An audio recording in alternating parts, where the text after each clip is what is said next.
नमस्कार। बीए तृतीय वर्ष के इस वर्चुअल ऑडियो कक्षा में जो सेक्शन LEHR की है उसमें मैं ब्रजरतन जोशी आपका स्वागत और अभिनंदन करता हूं। मैंने अपनी विगत 4 वीडियो में भारत भारती के कुछ महत्वपूर्ण स्थलों की व्याख्या समझाने की चेष्टा की। आज उसी क्रम में ये 5वां वीडियो आपके लिए जारी कर रहा हूँ, ऑडियो जारी कर रहा हूँ। देखिए, वे सजग रहते थे सदा दुख पूर्ण तृषा भ्रांति से, जीवन बिताते थे सदा संतोष पूर्वक शांति से। इस लोक में उस लोक से वे अल्प सुख पाते न थे, हंसते हुए आते न थे, रोते हुए जाते न थे। भारत की संस्कृति में ये चीजें थी जो अपने आप को संस्कृति और दुनिया की एक अपनी तरह की अनूठी संस्कृति बनाती। सजगता भारतीय संस्कृति का सबसे प्राथमिक लक्षण है। दुनिया के इतिहास में जितनी सभ्यताओं और संस्कृतियों ने विकास किया, विकसित स्थिति हासिल की, उनमें सजगता के आधार पर अगर देखें तो भारतीय संस्कृति नंबर 1 रखती है। दुख पूर्ण तृषा और भ्रांति जरूर थी, पर फिर भी भारतीय एकदम संतोष से अपना जीवन बिताते, इन सब पर जय विजय पराजय प्राप्त करते आगे बढ़ते। इस लोक में उस लोक से वे अल्प सुख पाते न थे। वे कभी अल्प सुखों के दास नहीं हुए। हंसते हुए आते न थे, रोते हुए जाते न। ना तो हंसते हुए आते थे, ना रोते हुए जाते थे। अर्थात वे संस्कृति के अंदर सम अवस्था के अनुकूल रहते थे। सम यानी निर्विचार, निरहंकार स्थिति थी, जिसमें न अपने किए पमान, न अभिमान, न किसी के प्रति वर्चस्व की आकांक्षा, न किसी के जीवन को लीलने, छीनने और उसे च्युत करने की आकांक्षा। बस आत्मस्थ रहते हुए अपने अनंत विकास की असंख्य राहों के अनुसंधान की ओर बढ़ते जाना, बढ़ते जाना, बढ़ते जाना। वे मोह बंधन मुक्त थे, स्वच्छंद थे, स्वाधीन थे, सुखपूर्ण संयुक्त थे। वे शांत शिखरासीन थे, मन से वचन से कर्म से वे प्रभु भजन में लीन थे। विख्यात ब्रह्मानंद नद में वे मनोहर मीन थे। कैसे थे? इनको कोई मोह नहीं था, किसी बंधन में नहीं बंधे थे, अपनी आत्मा से वे स्वच्छंद थे, स्वाधीन थे, किसी के अधीन नहीं थे, अपनी चेतना के मालिक वे स्वयं थे। सारे सुखों से अपने आप को जोड़े हुए शांति के शिखर पर बैठे, मन वचन कर्म से प्रभु की भक्ति का गान गाते थे और इस ब्रह्मानंद के रास्ते में अपनी एक जो भी सुंदर अभिव्यक्ति हो सकती थी और प्रस्तुति हो सकती थी, उसके प्रति निरंतर सचेष्ट और सतर्क रहते थे। वर्णन उन्होंने जिस विषय का है किया, पूरा किया। मानव प्रकृति ने ही स्वयं साहित्य उनका रच दिया। जाए समय की गति कभी अनुकूल उनके हो रही है, किंतु निश्चल एक से सिद्धांत उनके सब कही।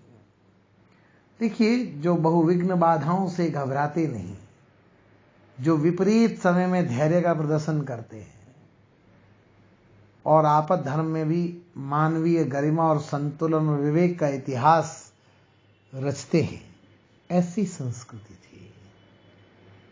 उन्होंने ऐसी संस्कृति को कालजयी संस्कृति कहा है। अब एक बात और वो कहते हैं कि आदर्श जन संसार में इतने कहां पर हैं हुए, सत्कार्य भूषण आर्यगण जितने यहां पर है हुए हैं रह गए। यद्यपि हमारे गीत आज रहे सहे, पर दूसरों के भी वचन साक्षी हमारे हो रहे।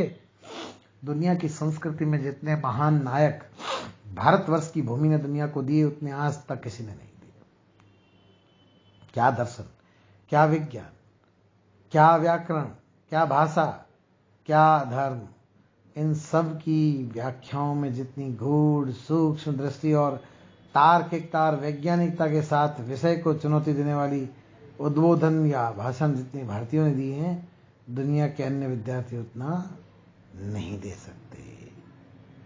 उन्होंने स्वयं उल्लेख किया है कि संस्कृति में ये संस्कृति ऐसी थी कि जिन्होंने अपने वचनों को समय का साक्षी बनाकर उन्हें पूरा करने की पुरजोर कोशिश की।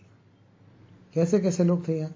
गौतम वशिष्ठ समान मुनिवर ज्ञानदायक थे यहाँ, मनु यज्ञ वल्क सम्मान सतम विद्य विधायक थे यहाँ, वाल्मीकि वेद व्यास से गुणगान गायक थे यहाँ, पृथुपूर्व भरत रघु से अलौकिक लोक नायक थे यहाँ। कौन नहीं था? गौतम था, वशिष्ठ था, मनु थे, याज्ञवल्क थे, वाल्मीकि थे, वेदव्यास थे। ये उनकी भूमि है, पूर्व की भूमि, पृथु की भूमि, भरत की भूमि, रघुकुल रीत सदा चली आई, प्राण जाए पर वचन न जाई वाली रघु महाराज की भूमि, जिनके कालांतर में वंशज भगवान श्री राम हुए, अखिल ब्रह्मांड के नायक परात्पर ब्रह्म।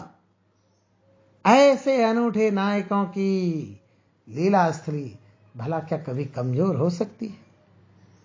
उसका गौरव कैसे नहीं बढ़ेगा? आपको मैं और बताऊं, लक्ष्मी नहीं सर्वस्व जावे, सत्य छोड़ेंगे नहीं यहाँ का मुख्य था।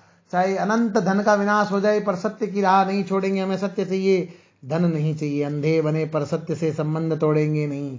अंधे हो जाएंगे पर अंध भक्त नहीं बनेंगे, पूर्ण भक्त बनेंगे, अर्थात सत्य के साथ हमारा गहरा रिश्ता बना रहेगा। निज सुत मरण स्वीकार है पर वचन की रक्षा रहे। आपको मालूम है यहाँ तो ऐसे लोग रहे कि जिन्होंने सत्य के लिए अपने प्राणों की नहीं, अपने बच्चों के प्राणों की आहुति भी दे दी। है कौन जो उन पूर्वजों का सील की सीमा का है किसी में जो हमें बता सके कि हमारे पूर्वजों की लिमिट ये रही? देखिए इस पद में वो राजा सत्यव्रत की ओर इशारा कर रहे हैं। मैं आपको थोड़ा बता दूं कि सत्यव्रत, अलर्क, मयूरध्वज, रुक्मा, ये सत्यव्रत राजाओं को लक्ष्य करके लिखा गया है।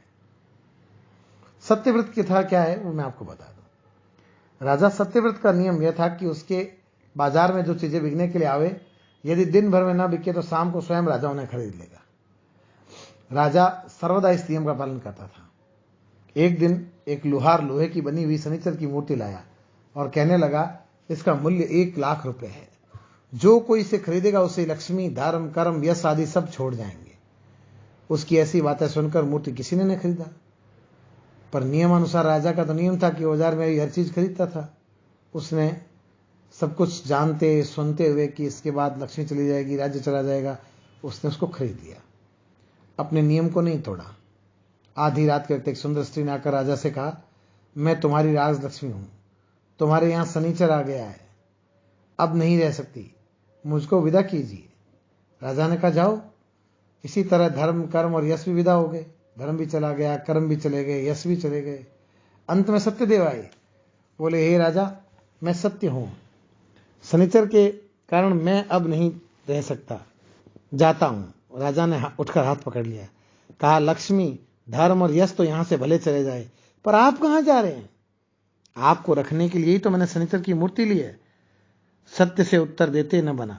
जब सत्य न गया तो लक्ष्मी, धर्म और यश भी अपने आप लौट कर आ गए। तो ऐसे थे राजा सत्यव्रत, है ना। तो सत्यव्रत जैसी सत्यव्रती अगर बनेंगे हम भारत में, तब भारत जो है वो उस भारत बनेगा जिसकी हम करते हैं। यदि भूल कर अनुचित किसी ने काम कर डाला कभी, तो वह स्वयं नृप के निकट दंडात जाता था तभी। अब भी लिखित मुनि का चरित्र वह है इतिहास में, अनुपम सुजनता सिद्ध है जिनके अमल आभास में।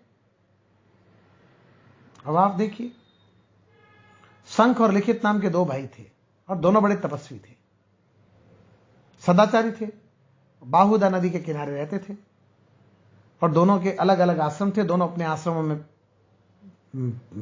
तपश्चर्या करते थे। एक दिन लिखित मुनि अपने बड़े भाई शंख मुनि के यहां गए। वहां के वृक्षों में स्वादिष्ट मधुर फल लगे थे और शंख भाई थे नहीं, शंख मुनि थे नहीं, तो उनकी अनुपस्थिति में लिखित ने उन फलों को तोड़कर खा लिया। जब शंख को यह बात मालूम तो उन्होंने कहा, भाई तुमने अच्छा काम नहीं किया, मेरी आज्ञा के बिना मेरे आश्रम के फल क्यों खाए?